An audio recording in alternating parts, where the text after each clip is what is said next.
नमस्ते. आज आपण बनवणार आहोत हंडी बिर्याणी. अतिशय सुंदर होते. तांदूळ एकदम छान फुलतात आणि चिकन पण खूप छान शिजलं जातं. तर अतिशय सोपी रेसिपी आहे. याच्यामध्ये आपण कुठलाही बाहेरचा मसाला वापरलेला नाही आणि अशी ही बिर्याणी तुम्ही जेव्हा नॉनव्हेज असेल तेव्हा नक्कीच ट्राय करू शकता. ही ग्रेव्ही बरोबर पण छान लागते आणि विदाऊट ग्रेव्ही पण छान लागते. चला तर मग सुरुवात करूया. तर इथे मी अर्धा किलो बासमती तांदूळ घेतलेला आहे. तर हा बासमती तांदूळ स्वच्छ धुवून तांदूळ बुडेल इतपत पाणी घालायचं. तर हे पहा, तांदळाच्या अगदी थोडंसं वर पाणी ठेवलेलं आहे. आता याला असंच अर्धा तास भिजत ठेवायचं. इथे मी अर्धा किलो चिकन घेतलेलं आहे. त्याच्यामध्ये एक तेजपत्र, एक 5-6 मिरी टाकलेले आहेत, 2 स्टारफूल टाकलेले आहेत आणि 3 आपल्या मोठे जे वेलदोडे असतात ते घातलेले आहेत. एक दालचिनीचा तुकडा घेतलेला आहे. त्याच्याबरोबर तिखट किंवा हवं त्याच्याप्रमाणे हिरवी मिरची घालू शकता. इथे मी 1 हिरवी मिरची, 1 चमचा शाही जिरे आणि 1 चमचा हळद घातलेला आहे. आता इथे मी सी सॉल्ट वापरलेलं आहे, जे जाडं मीठ येतं, तर ते चिकनच्या अंदाजानुसार घातलेलं आहे. भरपूर असं आलं लसूण मोठं मोठं चेचूनच घातलेलं आहे. 2 मीडियम साईजचे कांदे पातळ स्लाईस करून घेतलेले आहेत, तेही कच्चेच चिकनमध्ये टाकलेले आहेत. ही भाजलेली जिऱ्याची पावडर 1 चमचा आणि आता 3 चमचे घट्ट दही याच्यामध्ये मिक्स केलेलं आहे. तर ह्याच्यामध्ये आपण सगळे कच्चेच मसाले घातलेले आहेत. आता मसाल्याच्या कांद्याच्या आणि मसाल्याच्या अंदाजाने मीठ घालायचं आणि 1 चमचा तेल वरून सोडायचं. आता तिखटासाठी इथे मी तिखट असणारी मिरची पावडर घेतलेली आहे. पुदिन्याची पानं मोठी मोठीच कट करून टाकणार आहे. तसंच कोथिंबिरीची पानं ही स्वच्छ धुवून मोठी मोठीच कट करून याच्यामध्ये मिक्स करायची. आता जो आपण ह्याच्यात मसाला घातला आहे तोच मसाला भाजून त्याची पावडर करून घ्यायची आणि ती पावडर अशीच मोठी मोठी वाटलेली 2 चमचे आपण याच्यामध्ये वासासाठी टाकणार आहोत. म्हणजे कच्चा मसालाही आहे आणि भाजलेला मसालाही आपण याच्यामध्ये टाकलेला आहे. आता हे सगळं चिकनला अगदी व्यवस्थित लावून घ्यायचं आणि हे चिकन असंच मुरत एक 15 ते 20 मिनिटं बाजूला ठेवून द्यायचं. त्याच्यानंतर ज्याच्यात तुम्ही चिकन बनवणार आहात, जर अशी हंडी असेल तर ठीक, नसेल तर तुम्ही कुकरमध्ये किंवा पातेल्यामध्ये पण बनवू शकता. तर याला आतून मी तेल टाकलेलं नाही, डायरेक्ट त्याच्यामध्ये चिकन ओतलेलं आहे. आता हे चिकन आपल्याला व्यवस्थित परतून घ्यायचं आहे. तर मीडियम गॅसवर एक 10 ते 15 मिनिटं आपण हे असं व्यवस्थित परतून घेणार आहोत. ही बिर्याणी आपली अगदी 3 चमचे तेलामध्ये होते. त्याच्यामध्ये 1 चमचा तेल आहे आणि 2 चमचे तूप टाकणार आहोत आपण. तर इथे सध्या जे आपण कच्चा मसाला टाकताना तेल घातलेलं त्याच्यावरच हे व्यवस्थित भाजलं जाते. एक 10 मिनिटानंतर बघाल तर त्याला व्यवस्थित पाणी सुटतं आणि सगळे मसाले एकसारखे होऊन नीट भाजले जातात. मातीचं भांडं असेल तर मातीचं भांडं हे लवकर थंड होत नाही आणि बराच वेळ हे गरम राहतं. त्याच्यामुळे सर्व बाजूनी छान भाजलं जातं. फक्त काय होतं की चुलीवर जेव्हा मातीचं भांडं असतं तर सर्व बाजूने एकसारखा जाळ लागतो. गॅसवर फक्त थोडंसं खालूनच जास्त प्रमाणात लागतो. आता ज्याच्यामध्ये आपण हे चिकन मॅरिनेट केलं होतं त्याच्यामध्येच आपण अंदाजे 1-1.5 कप पाणी घातलेलं आहे. म्हणजे जेवढे तांदूळ होते तर तांदळाच्या डबल पाणी आपल्याला या बिर्याणीमध्ये लागणार आहे.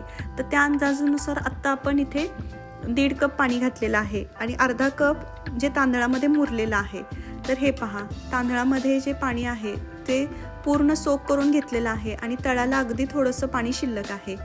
तर आता आपण जे चिकन मध्ये पाणी घातलेलं आहे त्याच्यामध्ये एक 10 मिनटं तसं शिजू देऊन नंतर उकळी फुटली की एकदा ते व्यवस्थित हलवून घ्यायचं. आता याच्यामध्ये तांदूळ टाकायच्या आधी आपण 2 चमचे तूप टाकणार आहोत, जेणेकरून हा आपला भात सुट्टा होऊन जाईल. आता ह्या स्टेजला चेक केलं तर चिकन तुम्हाला एक 80% शिजलेलं दिसेल आणि कांदा वगैरे म्हणाल तर तो एकदम गिरगिरीत झालेला असतो, म्हणजे शिजतच आलेला असतो पूर्ण. आता याच्यामध्ये आपण तूप घालायचं. तर इथे हा माझा तुपाचा चमचा थोडा छोटाच आहे, तर तो मी 2 चमचे भरून याच्यात तूप घातलेला आहे. आत्ता जर वास म्हणाल तर एकदम खमंग वास सुटतो, कारण सगळे मसाले आता त्याच्यामध्ये मुरलेले आहेत आणि व्यवस्थित शिजले गेलेले आहेत. तर ह्या स्टेजला हे चिकन आहे असं खाण्यासाठी सुद्धा छान लागतं, कारण ते त्याच पाण्यामध्ये शिजलेलं आहे. आता जे आपण तांदूळ भिजत घातलेले ते याच्यामध्ये मिक्स करायचे. तर याच्यातलं तांदळातलं पाणी काढलेलं नाही, जे पाणी होतं थोडंसं ते तसंच याच्यामध्ये मिक्स केलेलं आहे. नेहमी बासमती तांदूळ असेल तर त्याच्या डबल पाणी आपल्याला भातासाठी लागतं. तर त्या अंदाजानुसार ह्याच्यामध्ये पाणी घालायचं. तर ऑलरेडी आपण चिकन शिजताना पाणी घातलेलं होतं आणि आता हे तांदळाचं पाणी, तर हे दोन्ही मिळून आपल्याला बरोबर पाणी झालेलं आहे. आता हे व्यवस्थित हलवून घ्यायचं. गॅस मीडियमच ठेवायचा जेणेकरून याला व्यवस्थित उकळी फुटली पाहिजे. आता ह्या तांदळाला आपण सतत हलवायचं नाही आहे, कारण तांदूळ हा आपला 50% भिजलेला आहे.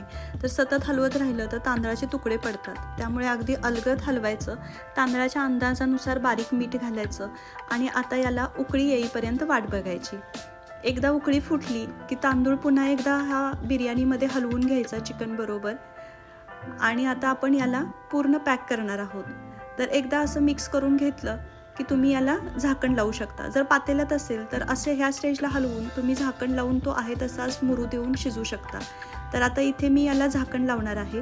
आता ही वाफ आतमध्येच राहावी म्हणून याला मी वरून असा कणकीचा थर लावलेला आहे झाकणाला, जेणेकरून याच्यातली हवा थोडीसुद्धा कुठेही बाहेर जाणार नाही. तर हे असं मी सील करून घेतलेलं आहे. तुम्ही हे पातेल्याला पण सील करून घेऊ शकता. आणि जर कुकरमध्ये लावत असाल तर मात्र मग तुम्हाला एकदम मीडियम गॅसवर कुकरची शिट्टी लावायची आणि 2 शिट्ट्यामध्ये तुमची ही बिर्याणी तयार होते. आता जर असं लावून ठेवलं तुम्ही तर एक 20 मिनटं आपल्याला याला असंच मुरू द्यायचं आहे, जेणेकरून त्या पाण्यामध्ये आणि त्या चिकनच्या फ्लेवरमध्ये आपला जो तांदूळ आहे तो व्यवस्थित शिजला जाईल. तर एक 20 ते 25 मिनटानंतर गॅस स्लो ठेवायचा आणि स्लो गॅसवरच हा भात असाच मुरू द्यायचा. तर एक 20 मिनटानंतर तुम्ही चेक केला तर वरचा जो लेअर आहे तो असं तुम्हाला कडक झालेला जाणवेल. आता ह्या स्टेजला हे पहा. आणि झाकणसुद्धा खोलताना थोडंसं काळजीने खोला, कारण वाफ हातावर येऊ शकते. हे पहा, एकदम वाफ पकडल्यामुळे टाईट झाकण झालेलं आहे. तर आपला हा भात बघा तेवढ्या पाण्यामध्ये व्यवस्थित शिजला गेलेला आहे आणि मसालेही व्यवस्थित एकमेकांमध्ये मिक्स झालेले आहेत. अशी बिर्याणी जेव्हा तुम्ही खाल तेव्हा तुम्हाला कुठेही आपण खूप मसालेदार खाल्लं असंही वाटत नाही आणि बिर्याणीचा पूर्ण फ्लेवर पण आपल्याला जाणवतो. तर नक्की अशी बिर्याणी ट्राय करून बघा. आता ही बिर्याणी आपण व्यवस्थित हलवून घ्यायची, जेणेकरून हिला वाफ हवा लागली पाहिजे. तर ही अशी हलवून झाल्यानंतर याला आपण एका प्लेटमध्ये काढून घेणार आहोत. म्हणून मग ही पूर्ण तळापर्यंत हलवून सुट्टी करून घ्यायची आणि एका पसरट प्लेटमध्ये आता आपण ही सगळी बिर्याणी काढून घेणार आहोत. तर हे पहा, तांदूळ सुद्धा अगदी व्यवस्थित फुललेले आहेत. तर आता एका मोठ्या प्लेटमध्ये ही सगळी बिर्याणी काढून घ्यायची, जेणेकरून ह्या सगळ्या बिर्याणीला थोडीशी हवा लागली पाहिजे. अशी बिर्याणी शिजून जेव्हा त्याला हवा लागते तेव्हा तांदूळ अजून फुलला जातो. तर एक 2 मिनटं आपल्याला ह्या प्लेटमध्ये ही बिर्याणी अशीच ठेवायची आहे. भांड्याला बघाल तर तळाला अगदी व्यवस्थित निघालेली आहे, म्हणजे आपलं पाणी अगदी योग्य प्रमाणात बसलेलं आहे. आणि चिकनचे पीस म्हणाल तर चिकन सुद्धा अगदी व्यवस्थित शिजलेलं आहे. तर हा भात बघा एकदम असा खिलाखिला सुट्टा झालेला आहे आणि सुगंध तर सगळीकडे दरवळत आहेच. तर अर्धा किलो तांदळाला अर्धा किलो चिकन हे अगदी मापात होतं. याचा जर आता एखादा पीस आपण चेक करून पाहिला तर तो तुम्हाला जाणवेल की तो अगदी व्यवस्थित शिजलेला आहे. आणि ह्या स्टेजला हाही तुम्ही आत्ता हा आहे असा भात सुद्धा खायला लगेच घेऊ शकता. तर हे पहा, बोनपासून चिकन अगदी व्यवस्थित सुट्ट होत आहे. आता 2 मिनिटानंतर त्याची वाफ आपल्याला हवा लागली की आपण पुन्हा त्याला हंडीमध्ये भरून ठेवणार आहोत आणि याला झाकून असंच पुन्हा 10 मिनिटं ठेवणार आहोत. आता हे 10 मिनिटं ठेवल्यानंतर तुम्ही बघाल तर तांदूळ अजून तुम्हाला असा फुललेला दिसेल. म्हणजे मगाशी तर फुलला होताच, पण त्याच्यापेक्षा आत्ता हवा लागल्यामुळे तो अजून जास्त फुलतो आणि तांदूळ एकदम सुट्टा होतो. आता ही बिर्याणी आपल्याला खाण्यासाठी तयार आहे. तर अशी कमीत कमी तेल वापरून आणि कमीत कमी बाहेरचा मसाला वापरून अतिशय सुंदर बिर्याणी होते. याला तुम्ही अळणी भातसुद्धा म्हणू शकता आणि थोडीशी मिरची पावडर वापरली तर हा तिखटही चवीला लागू शकतो. तर अतिशय सुंदर बिर्याणी होते तयार. नक्की ट्राय करा आणि मला सांगा कशी झाली. ही तुम्ही कुकरमध्ये पण बनवू शकता, पातेल्यावर झाकण ठेवून पातेल्यामध्ये सुद्धा आहे अशी बिर्याणी बनवू शकता. रेसिपी आवडली असल्यास नक्कीच लाईक करा, सबस्क्राईब करा, इतरांबरोबर शेअर करा. भेटूया पुढच्या रेसिपीमध्ये. धन्यवाद.